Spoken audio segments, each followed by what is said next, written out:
va a ser nuestra relación con Dios. Y nosotros muchas veces decimos que nosotros somos cristianos, pero vivimos como si no lo fuéramos.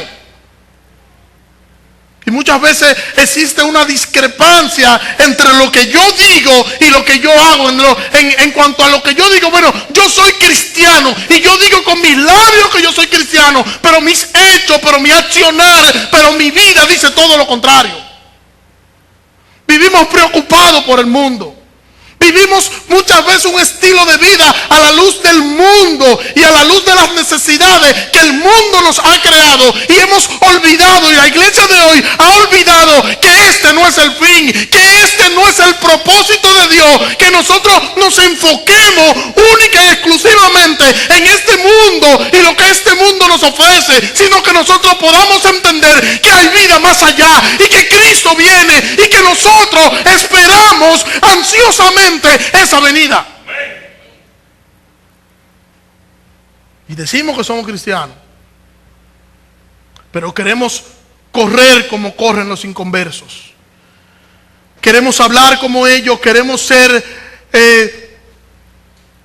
prosperados como son prosperados ellos. Anhelamos las cosas que ellos tienen, envidiamos las cosas que ellos tienen, deseamos las cosas que ellos tienen, queremos victimizarnos como ellos. Y algunas veces, amados, el domingo, a la hora de nosotros salir al templo, a la hora de nosotros salir al culto, a nuestro servicio al Señor, ahí entonces nosotros recordamos y queremos poner toda la cosa en orden, y vamos al templo y vamos a la iglesia y vamos a la reunión y vamos al servicio con la mentalidad de que, bueno, yo voy ahora al servicio y voy para que el Señor nos bendiga durante toda la semana, y yo voy y hago con el Señor una especie de trueque. Yo voy el domingo al servicio y automáticamente, como fui al domingo, como escuché las canciones, como participé en la Santa Cena, como escuché el sermón, eso va a producir que Dios me bendiga y me bendiga en gran manera. Esto no funciona así, hermano. La Biblia no funciona con el simple hecho de que tú la leas, de que tú la conozcas. Para la Biblia funcionar, yo debo ponerla en práctica, yo tengo que vivirla, yo tengo que hacer mío los principios bíblicos.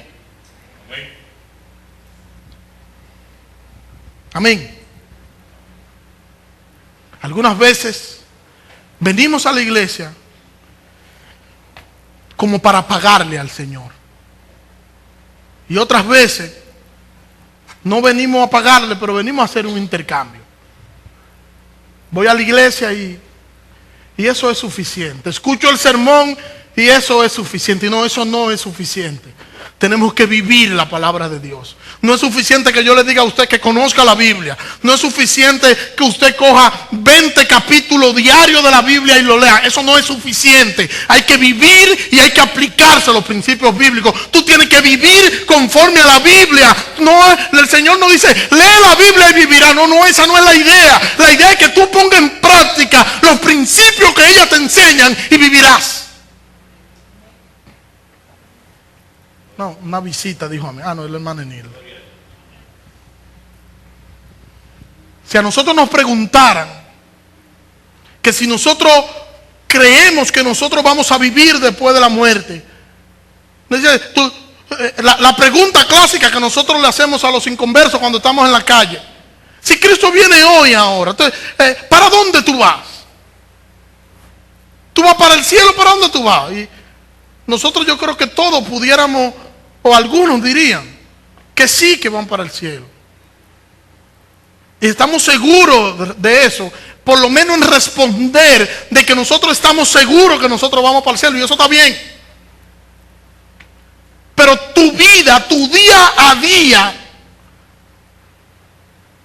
cuando tú estás en el trabajo, cuando tú estás en la escuela, cuando tú estás en el colmado, cuando tú estás en el supermercado, cuando tú estás en tu empleo, cuando tú estás en tu casa, en el día a día, tú piensas en eso. Piensa tú en que toda tu vida debe vivirla para la gloria de Dios, o simplemente tú piensas en eso cuando se te pregunta, cuando te lo acuerdan, o cuando tú vas a la iglesia.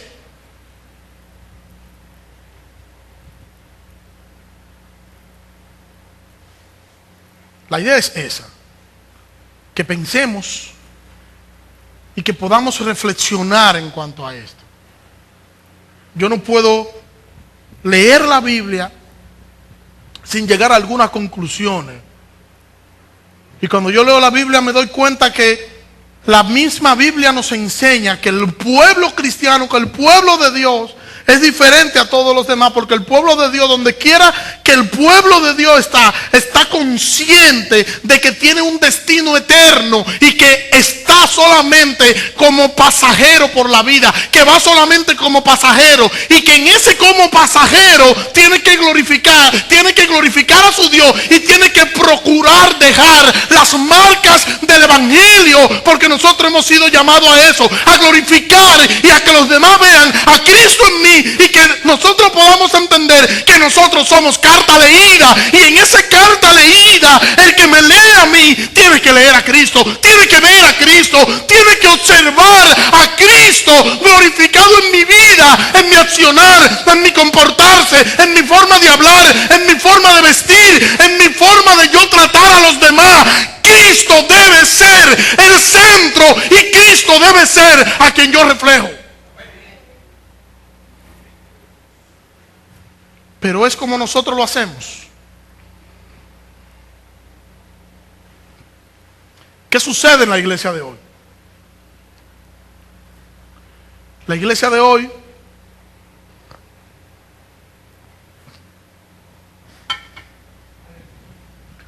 parece que no sabe cuál es su destino. Y podemos ver una gran parte, y no quiero pecar como Elías, de solo yo he quedado. No, porque no es verdad. Y andan buscando, no, solo yo no he quedado. Yo creo que el Señor tiene su iglesia dentro de la iglesia, pero nosotros vemos a la iglesia de hoy enfocada en las cosas pasajeras, enfocada en las cosas que el mundo le brinda, enfocado y con la visión puesta en las cosas terrenales, a tal punto que la iglesia de hoy considera como bendición las cosas materiales, no las cosas espirituales. Y cuando nosotros hablamos de bendición y de que Dios te bendijo, nosotros estamos hablando de cosas materiales, no estamos hablando de cosas espirituales. ¿Por qué? El último texto que vimos la semana pasada, nosotros buscamos primero las añadiduras y no el reino. Buscamos la añadidura y no el reino. Esto implica que aún yo debo someterme de manera voluntaria a Cristo, y que hay áreas de mi vida que aún yo no he sometido a Dios. Lo que a mí debe importarme no es lo mío. Lo que a mí debe importarme no es lo que yo pueda conseguir para mí, lo que yo pueda conseguir para mi familia. Eso no debe ser el punto principal de mi vida. Eso no puede ser lo que rija mi vida. Lo que rija mi vida debe ser la voluntad de Dios y su gloria. Lo que rija mi vida tiene que ser el evangelio. Lo que rija mi vida deben ser los principios bíblicos. Y una vez mi vida esté permeada de Dios, entonces lo demás vendrá solo por añadidura. No es que yo no me voy a preocupar, como dijimos. No es que yo no me voy a preocupar por las cosas que yo debo preocuparme con una preocupación natural. No es eso. Es que yo debo poner toda mi fe, toda mi confianza, todo lo que yo soy en Cristo. Y yo debo perseguir, glorificar a Cristo, incluso hasta en las necesidades básicas. Esa es la idea. Yo no quiero someterme. Yo quiero ser bendecido. Yo quiero el privilegio de ser hijo de Dios, lo que conlleva todo eso. Pero no quiero vivir una vida como que yo soy hijo de Dios. Y ese es el problema de la iglesia de hoy. Que la iglesia de hoy dice una cosa y hace otra. La iglesia de hoy proclama a un Dios poderoso, pero un Dios que es tan poderoso, pero no ha sido capaz de transformar sus vidas. Y viven no como gente que han sido transformados por Dios. Viven como gente que dicen que Dios tiene poder, pero ese poder no se ve reflejado en sus vidas, porque siguen siendo iracundos, siguen siendo malaspalabrosos, siguen siendo personas con poca fe, siguen siendo personas sin esperanza, siguen siendo personas estándar como las que son en el mundo, y no gente que han puesto todo lo que ellos son en las manos de un Dios todopoderoso y en las manos de un Dios que todo lo puede. yo estaba consciente cuando estaba preparando esto que era un poquito duro, pero fue lo que me tocó para hoy. Hay una diferencia entre el saber y el hacer. Y en las iglesias de hoy nosotros tenemos mucha gente que sabe. Tenemos mucha gente que sabe de Biblia. Tenemos mucha gente que sabe de conceptos teológicos. Tenemos mucha gente que sabe de religiones, que sabe de panorama mundial, que sabe de dispensaciones, que sabe de pactos, que sabe de tantas cosas, pero no saben someter su vida a la gloria de Dios a través de su palabra. Tenemos mucha gente que sabe mucho, pero tenemos mucha gente viviendo poco. Mucha gente que sabe mucho, pero vive poco la palabra de Dios. La Biblia dice que el hombre natural, para el hombre natural, ¿cómo el hombre analiza las cosas? El hombre natural de manera natural. Porque el hombre natural no comprende, no percibe las cosas espirituales, porque para él son locura, no la entiende. No la entiende. Eso de que el futuro eterno él no lo entiende. Eso de que todo lo que yo hago debo hacerlo para la gloria de Dios, no lo entiende. Eso de que aquel me ofendió y el que me ofendió de manera voluntaria yo debo abrazarlo, besarlo y manifestarle mi cariño y mi afecto a esa persona, no lo va a entender. El hombre natural no entiende eso. El hombre natural entiende el ojo por ojo y diente por diente. El hombre natural entiende que si me hiciste algo, yo te voy a responder con la misma energía, pero no el hombre espiritual, porque el hombre espiritual tiene que someterse de manera voluntaria a los principios y a las enseñanzas bíblicas que enseñan todo lo contrario a eso. Amén.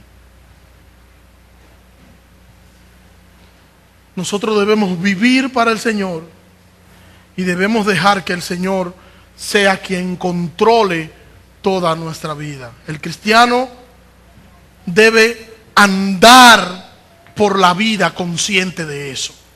Nosotros debemos andar por la vida consciente de lo que nosotros somos, y en ese consciente de lo que yo soy, yo debo vivir como que es así. El cristiano que es, reitero lo que el Señor enseña en esos 3 capítulos, el énfasis que hace de que nosotros deberíamos caminar siempre consciente de que nosotros estamos en la presencia del Señor. De que nosotros no solo estamos en la presencia del Señor, sino que también nosotros nos vamos a encontrar con Él. Y este pensamiento debería controlar todas nuestras vidas. Y al controlar nuestra vida debería llenarnos de pánico, porque un día nos vamos a encontrar con ese Dios increíble, ese Dios inigualable, ese Dios todopoderoso. Un día nos vamos a encontrar con Él. Un día vamos a rendir cuenta a nuestro Dios, y a Él no podremos engañarlo. Eso debe darnos a nosotros terror, pavor. Por eso no debemos temerle al que puede matar el cuerpo. Debemos temerle a aquel que tiene poder de echar incluso el ser interior del hombre en el infierno. Debemos vivir nosotros entendiendo que vivimos en la presencia del Señor y que un día nosotros estaremos frente a frente a nuestro Dios, y que le vamos a rendir cuenta por todas las cosas que nosotros podamos hacer. Los rabinos en Israel habían advertido el peligro de juzgar a los demás. Y era algo recurrente en las distintas escuelas rabínicas en Israel. Ellos enseñaban cada escuela de manera individual y de manera particular el peligro que corría una persona cuando juzgaba a otro. Y tenían una frase popular entre ellos que era: el que juzga a su prójimo favorablemente será juzgado favorablemente por Dios. Eso decían ellos para ellos descalificar el juzgar a los demás, y el hecho de que nosotros no poseíamos algunas cosas para nosotros poder juzgar. Y establecían ellos 6 grandes buenas obras, según ellos decían, que estas obras debían acreditar a una persona en este mundo y debían darle provecho a una persona en el juicio venidero o en la vida venidera. Ellos decían que estas 6 cosas era lo que fundamentaba la vida de una persona, y era una persona intachable, una persona así, era una persona imposible de que nosotros pudiéramos juzgarlo. Número uno, ellos decían que el estudio, una persona que sea un estudiante no solo bíblico, decían ellos, no solo de la ley, sino también a nivel secular, era una persona intachable. También hablaba el segundo punto, que el que visitaba a los enfermos, según decían estas escuelas rabínicas, el que visitaba a los enfermos estaba acreditado para vivir una vida provechosa en este mundo y tener un buen provecho en la vida venidera. Y voy a hacer una pregunta solo de ese segundo punto de visitar a los enfermos. ¿Visita usted a los enfermos? No, porque yo no puedo visitar a los enfermos, porque eso lo dicen las escuelas rabínicas. No, eso no lo enseña la Biblia. ¿Recuerdan? Porque estuve enfermo. ¿Y qué dice? Y me visitasteis. Le dice a un grupo, y al otro grupo le dice, porque estuve enfermo y no me visitaste. Se lo dejo de tarea. Número 3, la hospitalidad. Ser hospitalario. Hoy eso nos genera un problema por las mismas condiciones del hombre de hoy. Pero la hospitalidad, decían ellos, la práctica de la oración. Y número 5, la educación de los niños en la ley. Y a mí, el yo ver este punto que ellos plantean de la educación de los niños en la ley, me hace pensar a mí que nosotros nos enfocamos más en que nuestros hijos se hagan profesionales, en que nuestros hijos tengan y puedan tener talleres, cursos técnicos, y nosotros prepararlo a nivel secular para que ellos enfrenten la vida y para que ellos, cuando nosotros faltemos, ellos se puedan desenvolver en este mundo. Pero muchas veces olvidamos que también nosotros debemos sembrar en nuestros hijos la palabra de Dios, que nuestros hijos nosotros debemos modelarle a Cristo, y que nuestros hijos primero nosotros debemos procurar que ellos sean creyentes, que ellos sean personas conocedores de la palabra de Dios. El creyente o no creyente, bueno, dependerá del Señor, pero el trabajo de nosotros es no solo preocuparnos porque ellos sean profesionales, sino preocuparnos también porque ellos conozcan al Dios de la Biblia. Y número 6, el pensar siempre lo mejor de los demás. Y este era el punto más difícil. Todo lo que yo mencioné, ellos lo hacían, la mayoría. Pero el 6º punto, dice incluso un rabino de la escuela de Hiller, dice que ese 6º punto, el pensar siempre lo mejor de los demás, ni siquiera los rabinos lo cumplían. Oiga, qué cosa. Y es un problema para nosotros. Porque nosotros siempre pensamos mal de todo el mundo y bien de nosotros. Eso nosotros lo tenemos como por norma. Yo pienso mal de todo el mundo, y no importa lo que la persona haga, yo siempre pienso mal de lo que todo el mundo haga. Ahora, cuando yo hago algo, y ese algo, aunque ese algo pudo dañar a alguien, no, porque yo me chanceo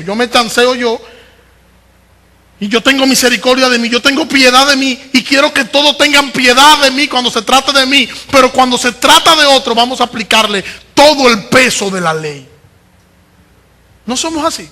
Si alguien no es así, no lo dice para sacarlo, porque está hablando mentira. Todo el mundo es malo menos yo. Todo el mundo está equivocado menos yo.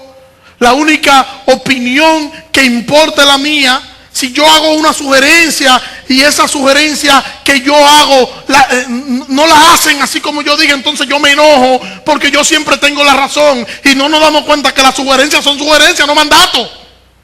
Y hay gente que hace una sugerencia y se enoja y dice, no, porque yo hice una sugerencia y no se hizo. Pero la sugerencia que tú hiciste no era para que se analizara, no era un mandato ni una orden que tú le estabas dando al grupo.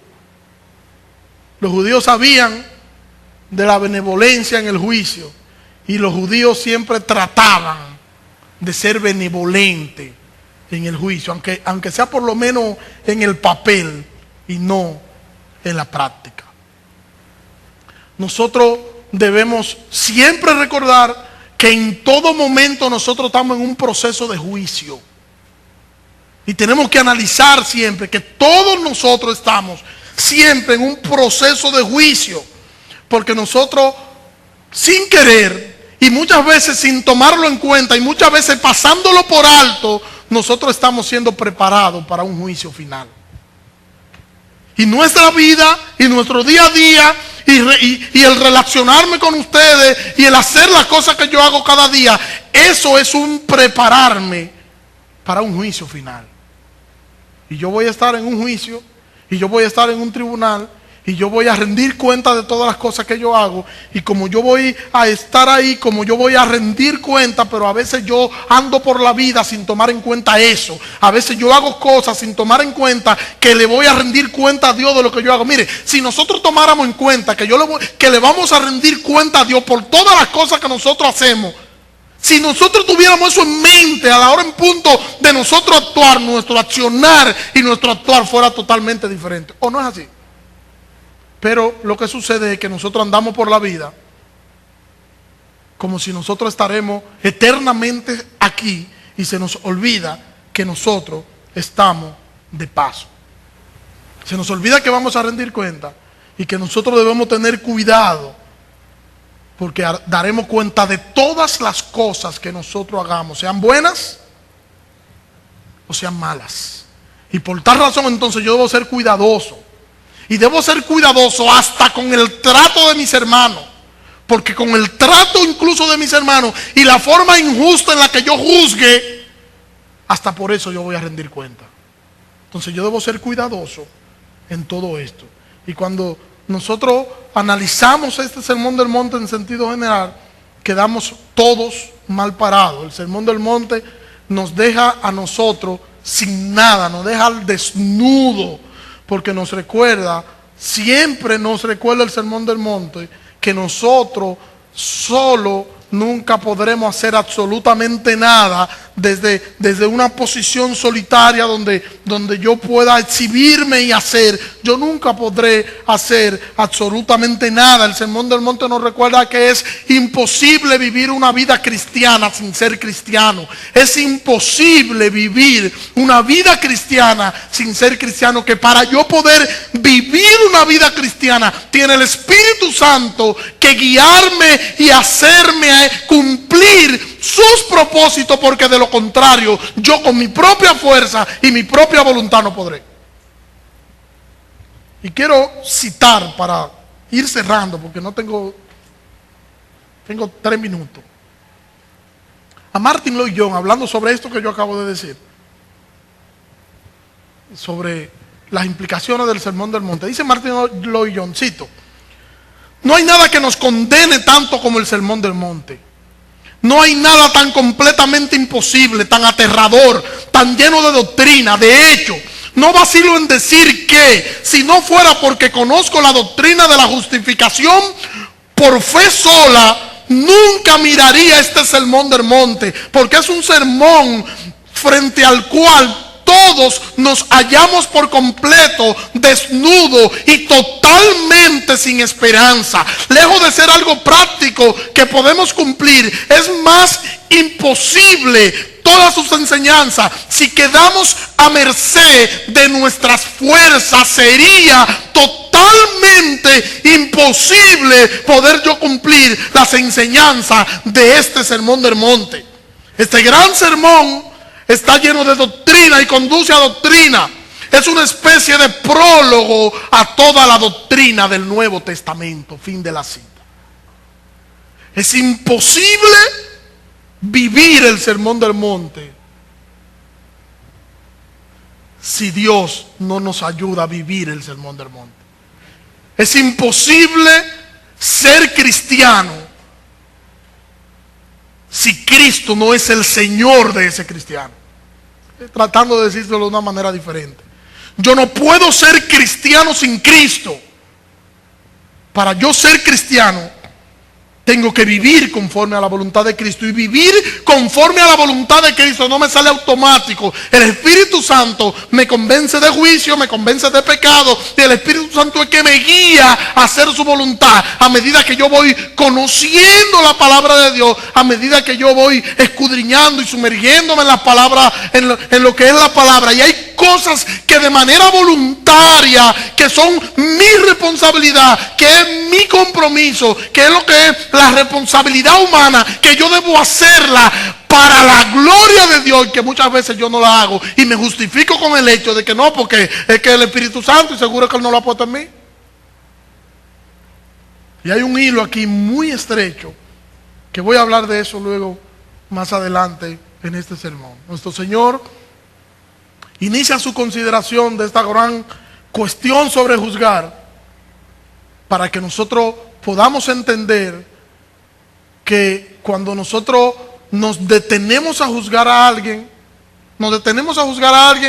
pero nosotros muchas veces no tenemos todas las informaciones, pero nosotros muchas veces estamos también parcializados. Pero también el otro punto, que es al que voy me voy a quedar para la semana que viene, es que a veces hay personas que toman esto para justificar su accionar, para justificar su actitud, para justificar su vida y para justificar su propia concupiscencia. Y ellos dicen, no, el no juzgar, el Señor está diciendo que yo debo literalmente no juzgar a nadie. Y yo no tengo que juzgar a nadie, todo el mundo que haga lo que quiera. Además la Biblia eso es lo que está diciendo, que no juzgue a nadie, cada quien que haga como quiera. Eso es lo que la Biblia dice. No, no es eso tampoco. Nuestra vida debe ser una vida que agrade a Dios. Y nuestra vida, no importa dónde, cómo y cuándo, nuestra vida debe ser para su gloria. Y nosotros en todo nuestro accionar, en todo lugar, en todo momento, nosotros debemos preguntarnos, ¿estoy yo agradando a Dios con lo que yo hago? ¿Estoy yo agradando a Dios con lo que yo estoy haciendo? ¿Estoy yo dando gloria a Dios con mi vida? ¿Es mi trabajo para la gloria de Dios? ¿Son mis hijos para la gloria de Dios? ¿Es mi familia para la gloria de Dios? ¿Es mi empleo para la gloria de Dios? Analice y piense cuáles son las cosas prioritarias en su vida. Y eso le va a decir para la gloria de quien usted hace las cosas que hace. Si es para la gloria suya o es para la gloria de Dios. Oremos. Eterno Dios soberano, te adoramos y te bendecimos. Gracias, Señor. Gracias, Señor, por esta introducción, Señor, que acabamos de hacer sobre el capítulo 7 del Sermón del Monte. Te pido que nos ayude, Señor. Yo estoy consciente, Señor, de que a mí particularmente tu palabra me ha confrontado, Señor, durante toda la semana, Dios. Y te pido, Señor, perdón, Dios. Por mí te pido perdón por cada uno de mis hermanos. Y te pido, Señor, que nos ayude a vivir como cristianos, Señor. Ayúdanos a vivir como creyentes, Señor. Ayúdanos, Señor, a que no exista una discrepancia entre lo que decimos y lo que hacemos, sino, Señor, que lo que nosotros decimos sea lo que nosotros hacemos, Señor. Y que todo nuestro accionar y toda nuestra vida, Señor, puedan dar gloria a tu nombre, Dios. Ayúdanos, Señor, a vivir conforme a tu palabra. Ayúdanos a vivir conforme a tu voluntad. Y ayúdanos, Señor, a someternos de manera voluntaria, Señor, a tu palabra. En el nombre de Jesús. Amén. Dios le bendiga.